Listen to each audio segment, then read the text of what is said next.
Hello guys, welcome back to my channel. So ನಾವಿವತ್ತು ಮಾತಾಡ್ತಾ ಇದ್ದೀವಿ ನಮ್ಮ ಹಳ್ಳಿ ಹೈದ ಉತ್ತರ ಕರ್ನಾಟಕದ ಹುಲಿ ಹನುಮಂತ ಅವ್ರ ಬಗ್ಗೆ. ಹಳ್ಳಿ ಹೈದ ಅಂದ ತಕ್ಷಣ ನಮಗೆ ನಂಬಿಕೆ ಬರುತ್ತೆ, ನಮಗೆ ಖುಷಿ ಆಗುತ್ತೆ. ಯಾಕಂದರೆ ನಾವು ಒಂದು ಚಿಕ್ಕ ಹಳ್ಳಿಯಿಂದನೇ ಬಂದಿರೋದು. ಎಷ್ಟೊಂದು ಒಂದು ಪಡ್ಕೊಳ್ಬೇಕು ಅಂತಂದ್ರೆ ಎಷ್ಟೊಂದು ನಾವು ಹೋರಾಟ ಮಾಡಬೇಕಾಗಿರುತ್ತೆ, ಅಥವಾ ಎಷ್ಟೊಂದು ಕಷ್ಟ ಬೀಳಬೇಕಾಗಿರುತ್ತೆ.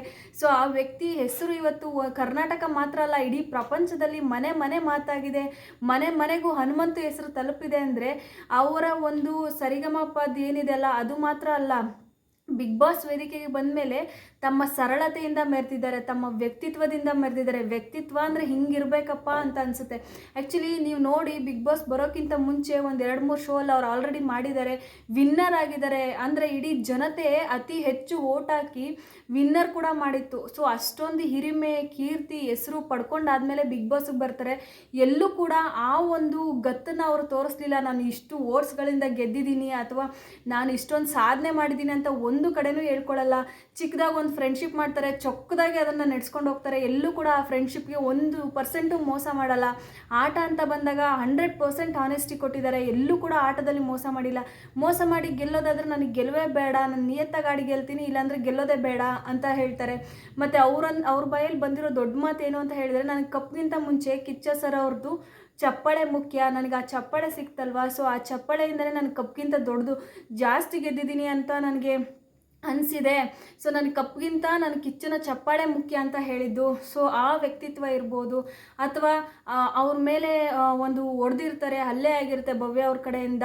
ಅಂಥ ಪರಿಸ್ಥಿತಿಯಲ್ಲೂ ಭವ್ಯನ ದೂಷಿಸದೆ ನನಗೆ ಹೊಡೆದ್ರು, ಬಿಗ್ ಬಾಸ್ ಮನೆಯಿಂದ ಆಚೆ ಹಾಕಿ ಆ ರೀತಿಯೆಲ್ಲ ಒಂಥರ ಇದನ್ನು ಮಾಡಿದೆ. ಅದನ್ನು ಸಹಿಸ್ಕೊಂಡು, ನಮ್ಮ ಅಕ್ಕ ಥರ ನೀನು, ನನ್ನ ತಂಗಿ ಥರ, ನಮ್ಮ ಅಕ್ಕ ತಂಗಿರಿದ್ದಿದ್ರೆ ಹಿಂಗೆ ತಾನೇ ಆಡ್ತಾ ಇದ್ದಿದ್ದು, ಪರವಾಗಿಲ್ಲ, ಆಟ ಜಗಳ ಅಂತ ಬಂದಾಗ ಹೋಗುತ್ತೆ ಬರುತ್ತೆ, ಸಹಜ, ನಾನೇನು ಬೇಜಾರು ಮಾಡ್ಕೊಂಡಿಲ್ಲ ಅಕ್ಕ ಅಂತ ಹೇಳ್ಬಿಟ್ಟು ಆ ಮುಗ್ಧ ನಗುವಿಂದ, ಆ ಒಂದು ಸರಳತೆಯಿಂದ ಕ್ಷಮಿಸೋ ಗುಣ ಇದೆಲ್ಲ ಅದು ಯಾರಿಗೆ ಬರುತ್ತೆ ಹೇಳಿ. ಅದೇ ಕಿಚ್ಚ ಸುದೀಪ್ ಅವರು ಹೇಳ್ತಾರೆ, ಹನುಮಂತ ಅವ್ರ ಜಾಗದಲ್ಲಿ ಬೇರೆ ಯಾರಾದರೂ ಇದ್ದಿದ್ರೆ ನಡೀತಾ ಇದ್ದಿದ್ದೆ ಬೇರೆ, ಇಷ್ಟೊತ್ತಿಗೆ ನೀವು ಆಚೆ ಬರಬೇಕಾಗಿತ್ತು ಅಂತ ಹೇಳ್ತಾರೆ. ಆದರೆ ಹನುಮಂತ ಅವ್ರು ಇದ್ದಿದ್ದ ಕಾರಣ ಆ ವ್ಯಕ್ತಿ ಯಾವುದಕ್ಕೂ ರಿಯಾಕ್ಟ್ ಮಾಡಲ್ಲ, ಅಷ್ಟು ಕಾಮ್ ಆ್ಯಂಡ್ ಪ್ರೆಸೆಂಟಾಗಿರ್ತಾರೆ ಅಂತ ಹೇಳ್ಬಿಟ್ಟು ಹೊಗಳ್ತಾರೆ. ಆ್ಯಕ್ಚುಲಿ ಕಿಚ್ಚ ಸುದೀಪ್ ಅವರು ಇಷ್ಟು ಸೀಸನ್ಗಳಲ್ಲಿ ಅಷ್ಟೊಂದು ಹೊಗಳಿದಂತಹ ವ್ಯಕ್ತಿ ಅಂದರೆ ನಮ್ಮ ಹನುಮಂತು ಮಾತ್ರ. ಹನುಮಂತನ ಬಿಟ್ಟು ಯಾರನ್ನೂ ಅಷ್ಟೊಂದು ಹೊಗಳಿಲ್ಲ. ಎಷ್ಟು ಪಾಯಿಂಟ್ಸ್ಗಳ ಮೇಲೆ ಪಾಯಿಂಟ್ಸ್ ಹೊಗಳಿದ್ದಾರೆ. ಕಿಚ್ಚ ಸುದೀಪ್ ಅವರು ಹೇಳಿರೋ ಕೆಲವೊಂದು ಪಾಯಿಂಟ್ಸ್ಗಳನ್ನ ನಾನಿಲ್ಲಿ ಹೇಳ್ತೀನಿ. ಸೊ ಪ್ರೆಸೆನ್ಸ್ ಆಫ್ ಮೈಂಡ್ ಇರಬೇಕು ಅಂತ ಹೇಳ್ತಾರೆ.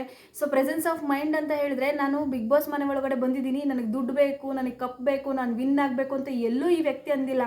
ಆದರೆ ಎಲ್ಲಿ ಯಾವುದೇ ಗೇಮ್ ಕೊಟ್ರು ನಾನು ವಿನ್ ಆಗಬೇಕು ಅನ್ನೋ ಅಷ್ಟು ದೂರದ ಬೆಟ್ಟನ ಅವ್ರ ಕಣ್ಣಿಗೆ ನೋಡ್ಕೊಳ್ದೆ, ಹತ್ತಿರದಲ್ಲಿರೋ ಈ ಗೇಮ್ನ ನಾನು ಗೆಲ್ತೀನೋ ಸೋಲ್ತೀನೋ ಸೆಕೆಂಡ್ರಿ, ಬಟ್ ನನ್ನ 100% ಎಫರ್ಟ್ನ ನಾನು ಕೊಡಬೇಕು ಅನ್ನೋ ಥರ ಈ ವ್ಯಕ್ತಿ ಆಡಿದ್ರು. ಅದಾದಮೇಲೆ ಕಿಚ್ಚ ಸುದೀಪ್ ಅವರು ಹೇಳ್ತಾರೆ, ನಾನು ಸುಮಾರು ಜನಗಳಲ್ಲಿ ನೋಡಿದ್ದೀನಿ, ಆದರೆ ತುಂಬ ಕೆಲವ್ರಿಗೆ ಹತ್ರ ಮಾತ್ರ ಈ ಗುಣ ಇರೋದು. ಏನು ಅಂತ ಹೇಳಿದರೆ, ತಮ್ಮ ಬಗ್ಗೆ ತಾವು ಯೋಚನೆ ಮಾಡೋದು. ಎಲ್ಲರೂ ಬೇರೆಯವ್ರ ಬಗ್ಗೆ ಊರೆಲ್ಲ ಕತೆಗಳು ಹೇಳ್ತಾರೆ, ಅಲ್ಲಿ ಹಿಂಗೆ, ಇವ್ರು ಹಿಂಗೆ, ಅವ್ರು ಹಿಂಗೆ ಅಂತ ಹೇಳ್ತಾರೆ. ಬಟ್ ಈ ವ್ಯಕ್ತಿ ಮಾತ್ರ ಸಿಕ್ಕಾಪಟ್ಟೆ ಯೋಚನೆ ಮಾಡ್ತಾರೆ, ಆದರೆ ತನ್ನ ಬಗ್ಗೆ ಮಾತ್ರ ಯೋಚನೆ ಮಾಡ್ತಾರೆ. ತಾನು ಹೆಂಗೆ ಆಡಬೇಕು, ಯಾವ ರೀತಿ ಆಡಬೇಕು, ಯಾವ ಥರ ಗೆಲ್ಲಬೇಕು, ಅಂದರೆ ಬೇರೆಯವ್ರನ್ನ ಕಾಲು ಎಳೆಯೋದು ಹೆಂಗೆ ಅಂತ ಯಾವತ್ತೂ ಯೋಚನೆ ಮಾಡಿಲ್ಲ. ಬಟ್ ತಾನು ಹೆಂಗೆ ಚೆನ್ನಾಗಿ ಆಡಬೇಕು ಅನ್ನೋದನ್ನು ಯೋಚನೆ ಮಾಡ್ತಾರೆ. ಆ ಒಂದು ಮೆಂಟಾಲಿಟಿ, ತಮ್ಮ ಬಗ್ಗೆ ತಾವು ಯೋಚನೆ ಮಾಡೋದಾಗಿರ್ಬೋದು, ಕುತ್ಕೊಂಡು ತಮ್ಮನ್ನು ತಾವು ಅರ್ಥ ಮಾಡ್ಕೊಳ್ಳೋದಿದೆಯಲ್ಲ, ಅದು ತುಂಬಾ ಕಷ್ಟ. ಸೊ ಅಂಥ ಒಂದು ಗುಣ ಈ ಹನುಮಂತನಲ್ಲಿದೆ.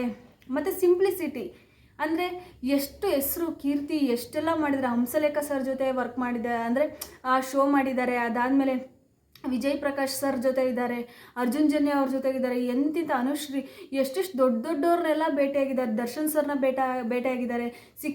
ಸಿಕ್ಕಾಪಟ್ಟೆ ಎಷ್ಟೊಂದು ದೊಡ್ಡವ್ರನ್ನೆಲ್ಲ ಭೇಟಿಯಾಗಿ ಎಷ್ಟೊಂದು ಹೆಸರು ಕೀರ್ತಿ ಮಾಡಿದ್ರು. ನನಗೇನು ಗೊತ್ತೇ ಇಲ್ಲ, ನಾನು ಏನೂ ಅಲ್ಲ, ಜನಸಾಮಾನ್ಯರಲ್ಲಿ ಸಾಮಾನ್ಯ ಅನ್ನೋ ರೀತಿ ಆ ಬಿಗ್ ಬಾಸ್ ಮನೆ ಒಳಗಡೆ ಆ ಒಂದು ಲುಂಗಿ, ಒಂದು ಶರ್ಟು, ವೀಕೆಂಡ್ ಬಂದರೆ ಎಲ್ಲರೂ ಹೆಂಗೆ ರೆಡಿ ಆಗಲಿ, ಹೆಂಗೆ ಕಾಣಿಸ್ಲಿ, ಎಷ್ಟು ಚೆನ್ನಾಗಿ ಕಾಣಿಸ್ಲಿ ಅನ್ನೋದು ಯೋಚನೆ ಮಾಡ್ತಾ ಇರ್ತಾರೆ. ಬಟ್ ಈ ವ್ಯಕ್ತಿ ಬಂದ್ವಾ, ಕುತ್ಕೊಳ್ಳೋಣಪ್ಪ, ಯಾವುದೋ ಉಡೋಕ್ಕೊಂದು ಬಟ್ಟೆ ಇದ್ದರೆ ಸಾಕು, ತಿನ್ನೋಕ್ಕೊಂದು ಊಟ ಇದ್ರೆ ಸಾಕು, ಮಲ್ಗೋಕ್ಕೊಂದು ಜಾಗ ಇದ್ರೆ ಸಾಕು ಅನ್ನೋ ರೇಂಜಲ್ಲಿ ಅಷ್ಟು ನೆಮ್ಮದಿಯಾಗಿರ್ತಾರೆ. ಅಷ್ಟು ದೊಡ್ಡ ಅರಮನೆಯಲ್ಲಿ ಕೂಡ ಅಷ್ಟು ಸಿಂಪಲ್ ಆಗಿ ಕಾಣಿಸಿದ ವ್ಯಕ್ತಿ ಅಂದರೆ ಅದು ಹನುಮಂತು ಮಾತ್ರ.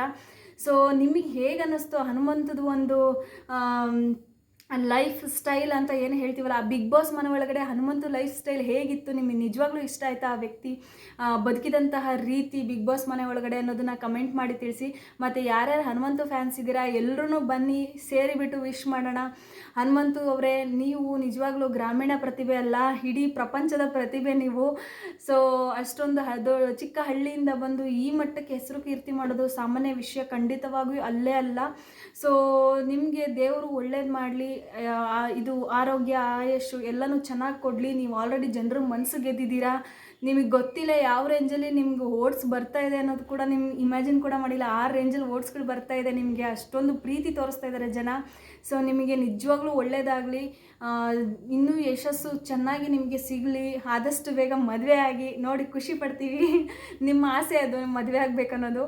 ಸೊ ಇಷ್ಟು ಹೇಳ್ತಾ ಈ ವಿಡಿಯೋನ ಮುಗಿಸ್ತಾ ಇದ್ದೀನಿ. ನಿಮ್ಮೆಲ್ಲರಿಗೂ ಈ ವಿಡಿಯೋ ಇಷ್ಟ ಆಗಿದ್ರೆ ಲೈಕ್ ಮಾಡಿ, ಶೇರ್ ಮಾಡಿ, ಸಬ್ಸ್ಕ್ರೈಬ್ ಮಾಡಿ. ಸೊ ನಾನು ನಿಮಗೆ ಸಿಗ್ತೀನಿ ಮತ್ತೊಂದು ವಿಡಿಯೋದಲ್ಲಿ. ಅಲ್ಲಿ